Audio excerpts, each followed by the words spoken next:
Students, आज की class में चैप्टर 1.1 के सॉल्यूशन के बारे में बात करेंगे, जो कि हमारा चैप्टर चल रहा है रियल नंबर, क्लास 10 का है।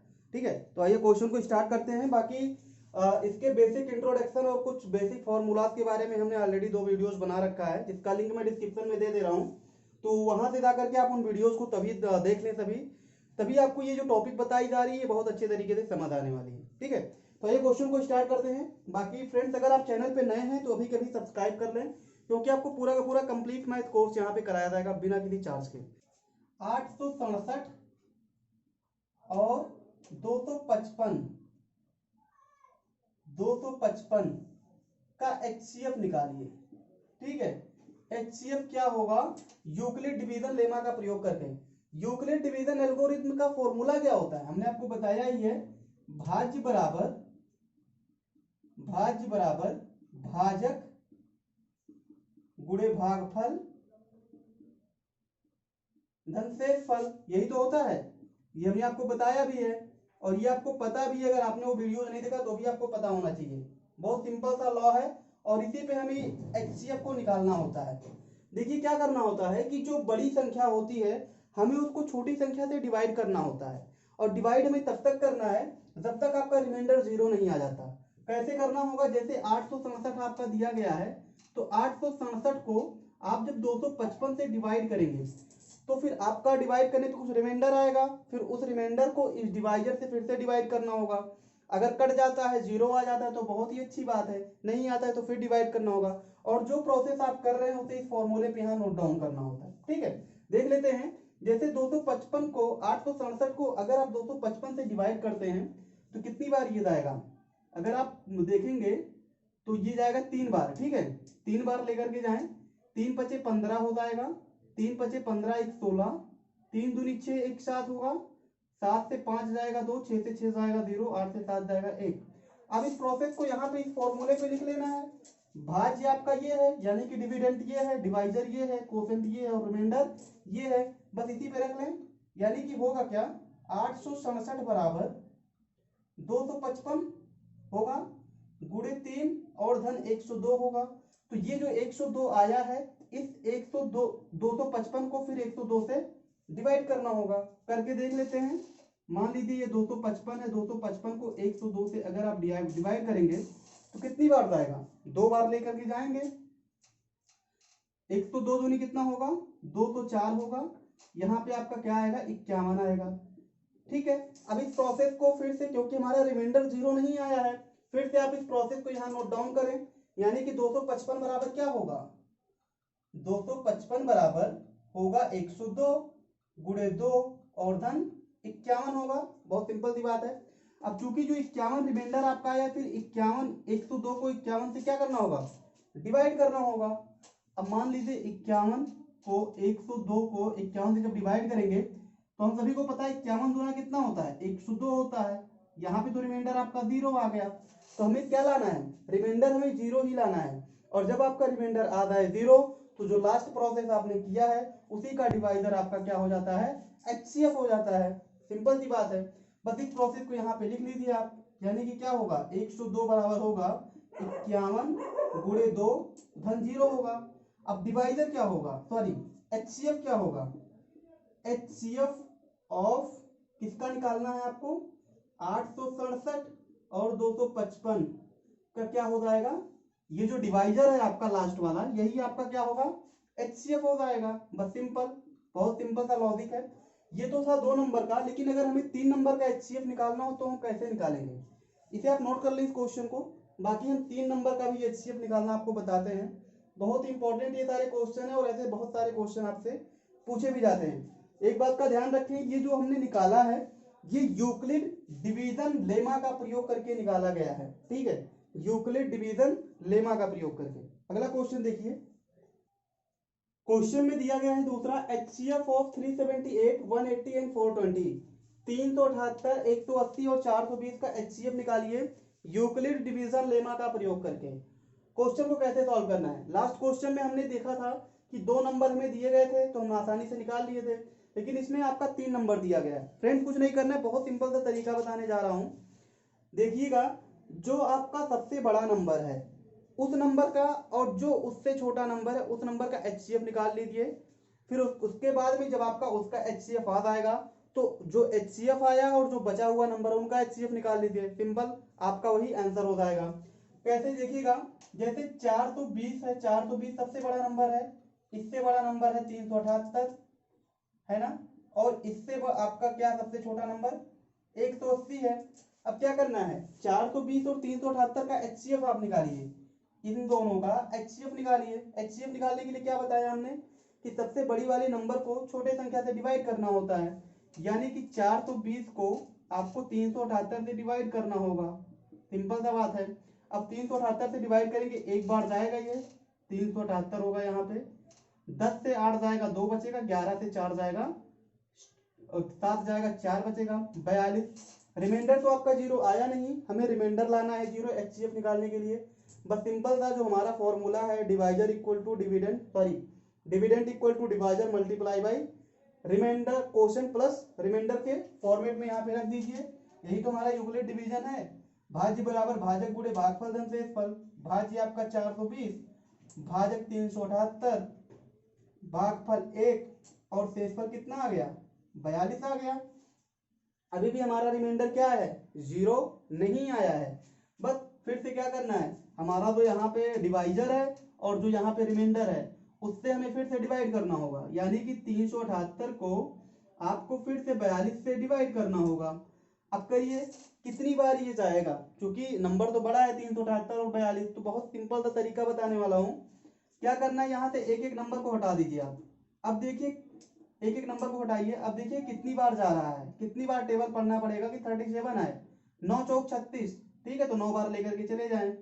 अब यहाँ पे क्या था आपका 8 था, यहाँ पे 2 था, 9 बार लेकर के जाएंगे तो 9 दूनी 18 होगा और 9 चौक 36 और 1 37 होगा। देखिए यहाँ पे रिमाइंडर आपका जीरो आ गया, हमें रिमाइंडर जीरो ही लाना था।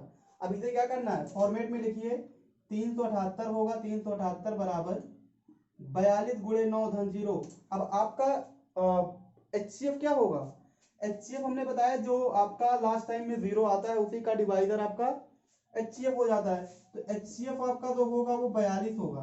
क्या होगा, HCF 42 होगा। किसका ये HCF है, HCF यह है किसका, ये 420 और 378 का है। किसका है, 378 का HCF है, कितना है 42 है। अब क्या करना है, इस 42 का और जो नंबर बचा है 180 का, इसका HCF निकाल लीजिए। सिंपल। तो अब क्या करना है, हमें निकालना जो है वो HCF ऑफ 42 एंड किसका निकालना है 180 का क्या होगा, और वही जो आपका HCF आएगा फाइनली वही आपका आंसर हो जाएगा। निकालते हैं। अगर आप 180 को 42 से डिवाइड करेंगे तो क्या आएगा आपका 42 दूना 4 चौक के 16, 4 बार जाएगा ये, ठीक है, 4 दूनी 8 हो जाएगा, 4 चौक के 16 होगा, 168, यहाँ पे 12 बचा। इस प्रोसेस को यहाँ पे लिख लीजिए। आपने क्या यहाँ पे देखा 180 बराबर 42 गुणे 4 और धन क्या हो जाएगा 12 हो जाएगा। रिमाइंडर जीरो नहीं आया, फिर से डिवाइड करना पड़ेगा। डिवाइड करिए 42 को जब आप 12 से डिवाइड करेंगे तो हम सभी को पता है 12 तिया 36 होगा। फिर से आपका रिमाइंडर 6 आ गया, रिमाइंडर 6 आ गया।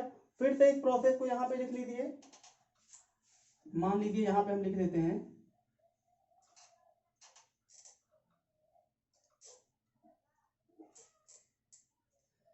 क्या होगा ये 42 बराबर 12 गुणे 3 धन 6 होगा। अभी भी रिमाइंडर जीरो नहीं आया, क्या करना होगा 12 को 6 से डिवाइड करना होगा। हम सभी को पता है 6 दूनी 12 होता है, जीरो रिमाइंडर आ गया। अब इस प्रोसेस को लिखिए तो 12 बराबर हो जाएगा 6 गुणे 2 धन जीरो। तो HCF आपका क्या होगा, HCF आपका 6 होगा। लास्ट में आपका जो जीरो आता है उसी का डिवाइजर HCF हो जाता है। तो HCF आपका यहाँ से 6 आ गया। तो फाइनली आपका जो HCF आया है इन तीनों नंबर का वो क्या आया है 6 आया है, ठीक है। HCF जो आया है वो 6 आया है। इसी प्रकार से आपको निकालना है। मैं फिर से बताता हूं, जो आपका अगर 3 नंबर या 4 नंबर का कहा जाए HCF निकालने के लिए, तो जो आपका सबसे बड़ा नंबर दिया गया है उसको और उससे छोटे वाले नंबर का HCF निकाल लीजिए। फिर जो HCF आता है वो HCF लेना है, फिर एक जो नंबर छोटा हुआ है वो लेना है। फिर उसके बाद में जो HCF आता है, मान लीजिए कोई और नंबर दिया है तो वो HCF प्लस जो आपका एक एडिशनल नंबर बचा है उसका।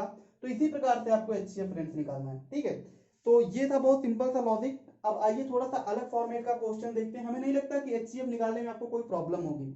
बहुत सिंपल सा फंडा है, आपको सिर्फ डिवाइड ही करना है। ठीक है, और ये यूक्लिड डिवीजन का प्रयोग करके निकालना है।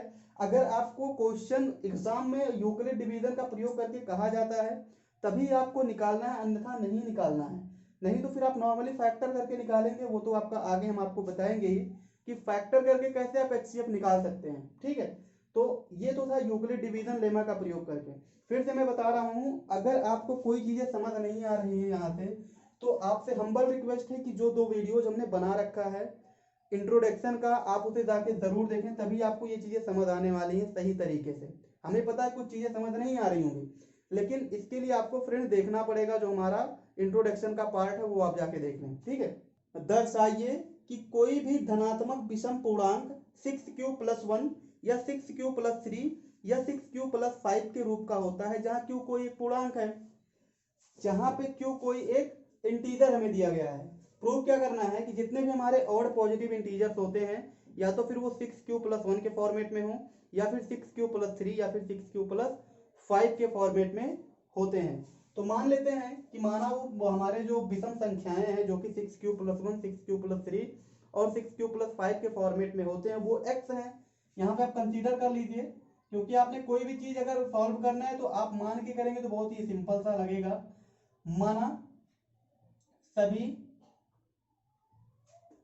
माना वह विषम संख्या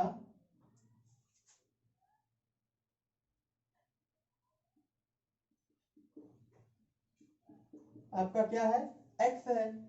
अब एक बात आप हमें ये बताएं कि अगर किसी भी संख्या को, चाहे वो सम हो या विषम हो, अगर आप 6 से डिवाइड कर रहे हैं तो हमारा रिमाइंडर क्या क्या आएगा। हमारा 6, हम 6 से डिवाइड क्यों कर रहे हैं वो चीजें भी हम आपको बता देंगे।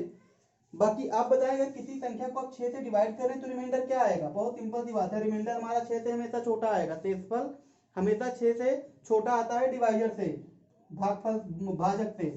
तो आपका क्या क्या आएगा, मान लीजिए 0 आएगा, 1 आएगा, 2 आएगा, 3 आएगा, 4 आएगा, 5 आएगा।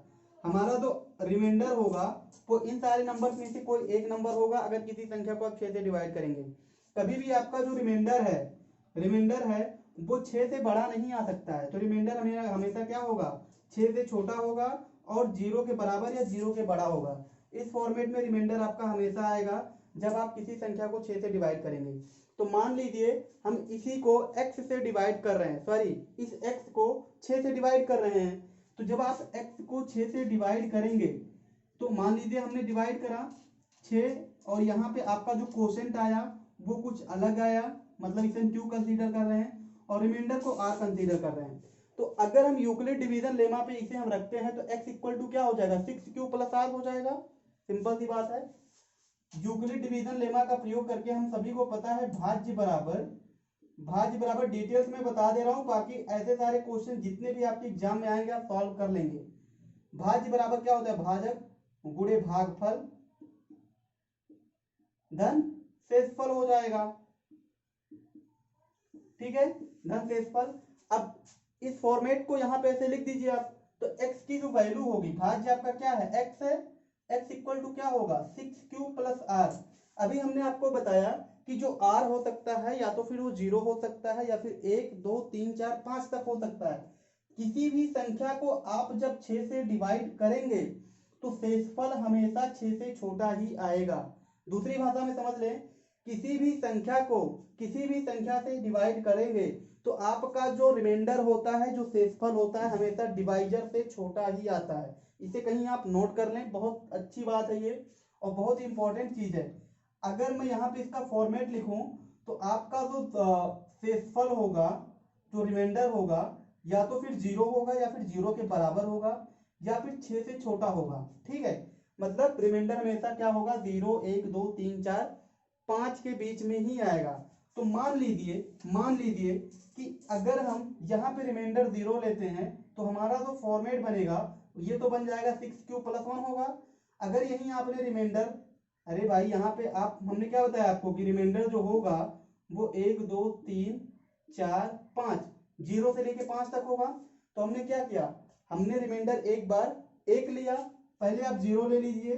तो रिमाइंडर आप जब 0 लेंगे तो फॉर्मेट आपका बनेगा 6q + 0, और जब आप रिमाइंडर 1 लेंगे तो आपका जो फॉर्मेट बनेगा 6q + 1, और जब रिमाइंडर आप 2 लेंगे तो वही हो जाएगा 6q + 2, और जब रिमाइंडर आप 3 लेंगे तो होगा 6q + 3, और जब आप रिमाइंडर 4 लेंगे तो होगा 6q + 4, 6q + 4, और इसी प्रकार से जब आप रिमाइंडर 5 लेंगे तो ये होगा 6q + 5, और जब रिमाइंडर 6 लेंगे तो होगा 6q + 6 होगा। ये हम क्या निकाल रहे हैं, ये x बराबर यानी कि भाज्य बराबर इतने सारे नंबर्स आपको मिल सकते हैं जब आप किसी संख्या को 6 से डिवाइड करेंगे।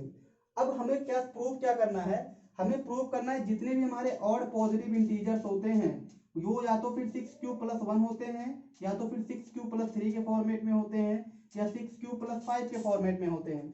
अच्छा आप एक चीज ये बताएं, अगर किसी भी संख्या में, किसी भी पॉजिटिव इंटीजर में अगर आपने सम संख्या जोड़ दिया, इवन नंबर ऐड कर दिया, तो रिजल्ट क्या आएगा आपका, इवन नंबर का आएगा। ये हमने आपको बताया था लास्ट वीडियो में। और उसी में अगर ऑड आपने ऐड कर दिया तो आपका नंबर क्या होगा, ऑड होगा। तो अगर आप देखेंगे x = 6q + 0, 0 हटाइए आप, ये आपका 6q हो गया।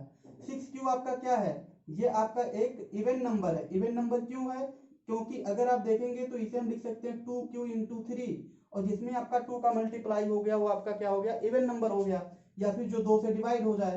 तो हमें क्या लेना है, हमें सिर्फ और सिर्फ विषम संख्या लेनी है। क्वेश्चन में कहा गया है कि हमें विषम पूर्णांक को देखना है कि क्या वो इस फॉर्मेट में होते हैं या नहीं होते हैं। तो बस ये आपके क्या है, एक सम संख्या है, इवन नंबर है, तो इसे तो लेना नहीं है, इसे भी नहीं लेना है। इवन आपका एक ये बन जाएगा क्योंकि 6q + 4 है, तो ये भी नहीं लेना है। अब आपका इवन जो है ये एक आपका ये बनेगा 6q + 6, इसे भी नहीं लेना है। बहुत सिंपल सी बात है। तो हमारे बचे क्या क्या है, हमारा जो बचा है वो 6q + 1 बचा है, 6q + 3 बचा है, और 6q + 5 बचा है। ये हमारे सब कैसे नंबर्स हैं, ये हमारे सब ऑड नंबर हैं। यहाँ पे अगर कोई भी आप q की वैल्यू रखोगे तो वो आपका एक ऑड नंबर का रिजल्ट आएगा, विषम संख्या का रिजल्ट आएगा। और ये सारे जितने हमने यहाँ पे गलत काटे हैं वो सब हमारे क्या हैं, वो इवन नंबर के फॉर्मेट है। इवन नंबर क्यों है, क्योंकि यहाँ पे देखेंगे आप तो यहाँ पे +2 है, +4 है, +6 है, मतलब जितने हमारे इवन नंबर हैं उसमें अगर आपने इवन नंबर ऐड कर दिया तो रिजल्ट आपका इवन नंबर का ही आएगा। तो ऐसे नंबर को हमने हटा दिया, क्यों, क्योंकि हमें क्वेश्चन में क्या लेना था, ऑड नंबर लेना था, विषम पूर्णांक लेने थे। बस सिंपल आपका प्रूव हो गया कि जितने भी हमारे पॉजिटिव इंटीजर होते हैं सभी, अतः ऐसे लिखिए, अतः धनात्मक विषम संख्याएं, धनात्मक विषम संख्याएं जो होंगी वो या तो फिर 6q + 1 होंगी, और 6q + 3 होंगी, और 6q + 5 होंगी। हमें यही चीजें क्वेश्चन में प्रूव करना था, ठीक है, यही चीजें हमें प्रूव करना था। बस ये आपका क्या हो गया, प्रूव हो गया। बहुत सिंपल सा तरीका था, ठीक है। तो क्वेश्चन को नोट कर लें, और ये सारी चीजें जो हमने लिखी इसके नीचे हुए लिखते हुए जाइएगा, यहाँ पे जगह नहीं था इसलिए हमने साइड में लिखा है, ठीक है। तो अब आइए अगले क्वेश्चन की तरफ चलते हैं। बहुत सिंपल सा लॉजिक था। हमने क्या किया, हमने, अब बात आ जाती है हमने 6 से डिवाइड क्यों किया। तो 6 से डिवाइड हमने इसलिए किया क्योंकि हमें यहाँ पे 6q + 1, 6q + 3, 6q + 5 मिलाना था। तो अगर 6 से डिवाइड नहीं करते तो हमारा 6 यहाँ पे आता ही नहीं, तो इसीलिए हमने यहाँ पे 6 से डिवाइड कर दिया। बात आ गई समझ में। तो अगर यहाँ पे मान लीजिए कोई अलग नंबर दिया गया होता, 6 की जगह पे 5 दे दिया गया होता, या 4 दे दिया गया होता, 4q + 1, 4q + 3, 4q + 5 सिद्ध करिए कि आपका जो है ये एक इवन नंबर का फॉर्मेट है, तो हम 4 से डिवाइड करते हैं। अब देखिए उसी प्रकार से एक दूसरा क्वेश्चन भी हम लेते हैं। यूक्लिड विभाजन प्रमेयिका का प्रयोग करके दर्शाइए कि किसी धनात्मक पूर्णांक का वर्ग किसी पूर्णांक m के लिए या तो फिर 3m होता है या 3m + 1 के रूप में होता है। हमें प्रूव करना है कि कोई भी, कि जितने हमारे पॉजिटिव इंटीजर्स हैं उनका जो अगर हम स्क्वायर करेंगे या तो फिर वो 3m के फॉर्मेट में होंगे या फिर वो 3m + 1 के फॉर्मेट में होंगे। सिंपल सा क्वेश्चन है। इसी तरीके से हम क्वेश्चन को सॉल्व करने वाले हैं, लेकिन वो थोड़ा सा एक स्टेप और आगे है। अब यहाँ पे हमें 3m और 3m + 1 लाना है, तो डिवाइड हम किससे करेंगे, बहुत सिंपल सी बात है, 3 से करेंगे क्योंकि हमें 3m+1 लाना है। मान लेते हैं, माना धनात्मक पूर्णांक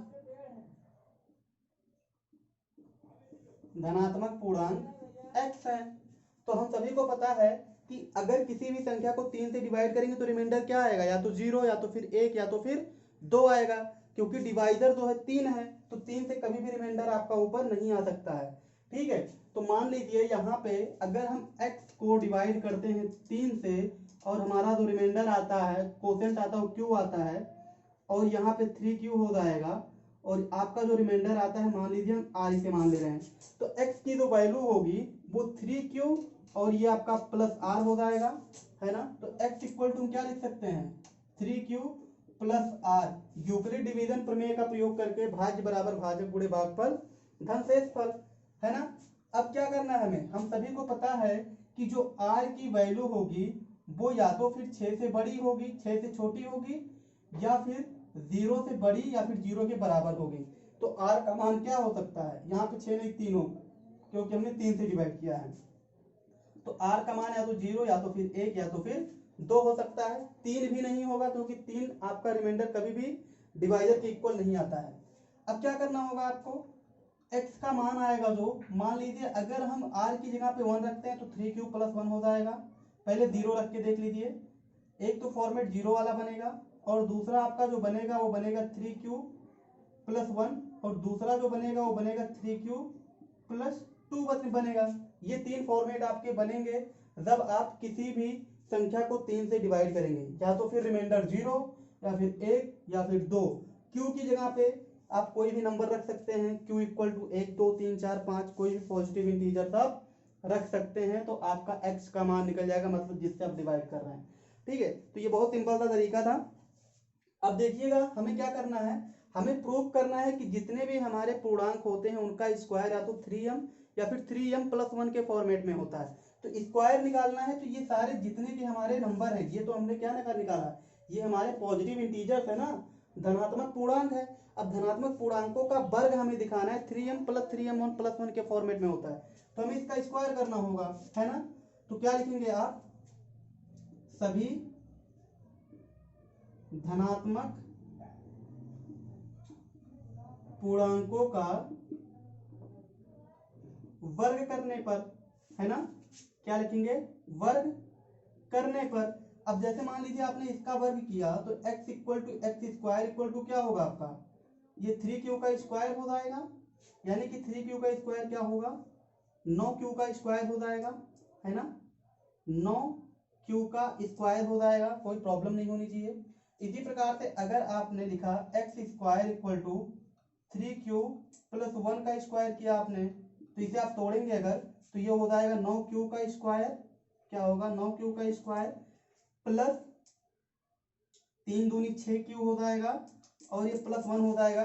हमने यहाँ पे a + b का होल स्क्वायर का फॉर्मूला लगाया है, तो a का स्क्वायर + b का स्क्वायर + 2ab, हमने यही फॉर्मूला लगाया, ठीक है। अब मान लीजिए इसका आप करते हैं, x इक्वल टू 3q + 2 का स्क्वायर करिए, x इक्वल टू 3q + 2 का स्क्वायर करके देखिए, x इक्वल टू 3q + 2 का स्क्वायर करिए। जब आप इसका स्क्वायर करेंगे हो जाएगा 9q का स्क्वायर +4 + 6q हो जाएगा, है ना। अब देखिएगा यहाँ पे हमें थोड़ा सा इसे सिंप्लीफाई करना होगा। ये बताएं कि 9q का स्क्वायर जो लिखा गया है, क्या हम इसे 3 × 3q का स्क्वायर नहीं लिख सकते हैं, 3 × 3q का स्क्वायर नहीं लिख सकते हैं। इसी प्रकार से अगर हम यहाँ पे देखें तो 9q का स्क्वायर + 6q का स्क्वायर +1 है, अगर आप इसे 3 से डिवाइड कर दें तो यहाँ पे आपका क्या बचेगा, 3 से जब डिवाइड करेंगे तो ये हो जाएगा 3q का स्क्वायर 3q का + 2q, ठीक है। चूंकि एक जो है 3 से डिवाइड होगा नहीं, तो एक आप अलग लिख लीजिए। एक फॉर्मेट तो ये बना, बात देखिएगा यहाँ पे, एक तो ये बना और दूसरा आपका ये बना, ठीक है।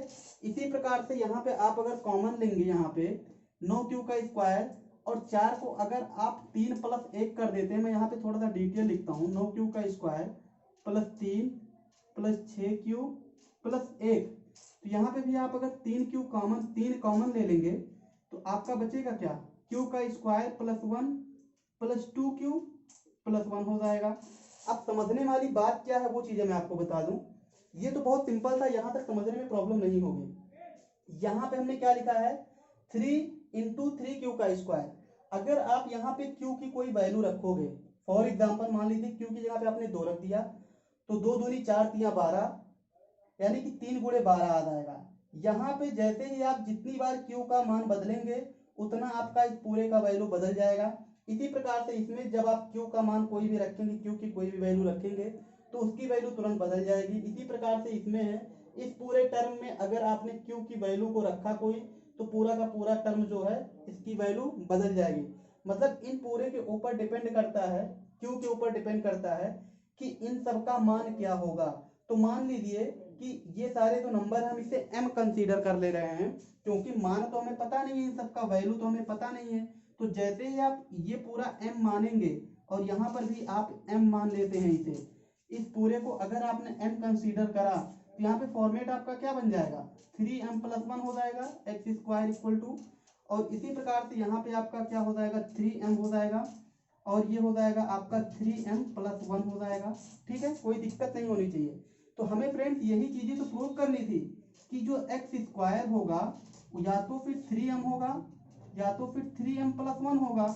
हमने यही तो प्रूव किया। यहाँ पे देखेंगे एक्स स्क्वायर की वैल्यू जो आई, एक्स स्क्वायर मतलब क्या कि धनात्मक पूर्णांक का वर्ग, धनात्मक पूर्णांक का वर्ग आपका 3m आ गया, और धनात्मक पूर्णांक का दूसरा जो वर्ग किया हमने तो 3m प्लस 1 आ गया। यहाँ पर भी 3m प्लस 1 आया।